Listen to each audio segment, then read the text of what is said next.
কয়েকদিন থেকে আমি ভীষণ অসুস্থ। আমার কণ্ঠ শুনে হয়তো বুঝতে পারছেন।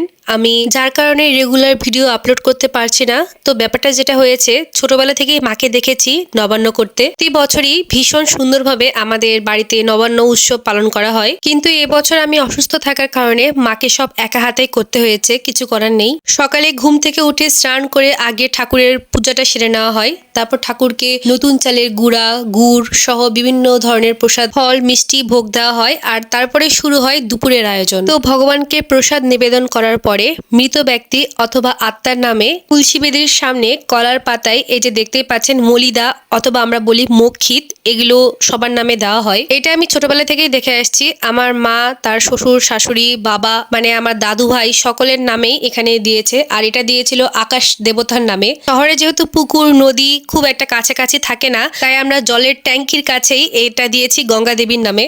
আর প্রচলিত রীতি অনুযায়ী এই খাবারগুলো যদি কোনো জীব এসে খায়, তবে ধরে নেওয়া হয় যাদের নামে বা যাদেরকে উদ্দেশ্য করে দিয়েছেন তারা এটা গ্রহণ করেছে। তো এই তো ছিল নিয়ম কানুন।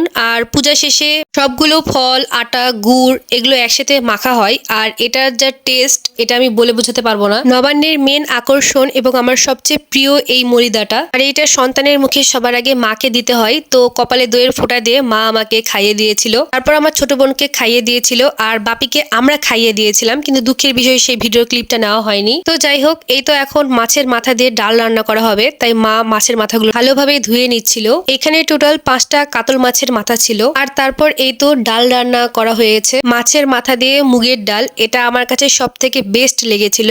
আর মাথা দিয়ে ডাল আমার অনেক পছন্দের। সবগুলো রান্নাই সুন্দর হয়েছিল, কিন্তু তার মধ্যে ডালটা ভীষণ সুন্দর হয়েছে। আপনারা দেখে বুঝতে পারছেন। আমি তো মাকে বারবার বলছিলাম যে এই ডালটা আবার রান্না করতে। আর যারা খেয়েছিল সবাই ডালের ভীষণ প্রশংসা করেছিল। তারপরে এই তো মাছ ভাজা, বেগুন ভাজা এবং নতুন ফুলকপি, আলু দিয়ে মাছের ঝোল করা হয়েছিল। আর হ্যাঁ, যতগুলো রান্না দেখছেন, আয়োজন দেখছেন, সবগুলো আমার মা একা হাতে করেছিল।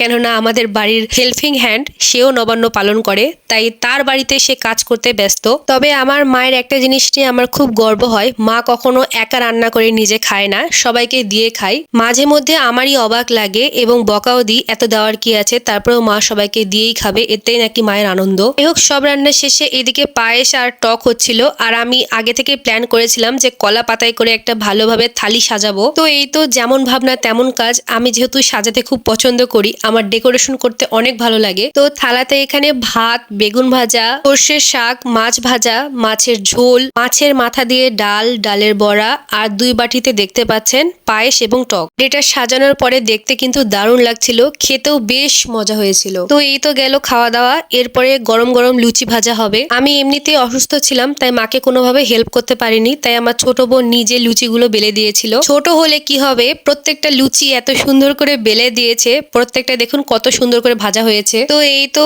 এতগুলো খাবারের পরে ফুলকো লুচি, পায়েস খাওয়া হয়েছিল। আর আমি মাছ খেতে খুব একটা পছন্দ করি না, শরীরটাও ভালো লাগছে না, তাই মাকে বললাম আমার জন্য একটু চিকেন কষা করে দিতে। সত্যি বলতে চিকেন দিয়ে লুচি খেতে আমার খুব ভালো লাগে, তাই মা আমাকে চিকেন কষা করে দিয়েছিল। তারপর এই তো সবই খেলাম। আমার মায়ের হাতে রান্না বলে কথা, ভীষণ সুন্দর হয়েছে প্রত্যেকটাই। এই তো এই বছর নবান্ন এভাবে পালন করা হয়েছে। আপনারা কিভাবে নবান্ন পালন করেছেন অবশ্যই কমেন্টে জানাবেন। টাটা।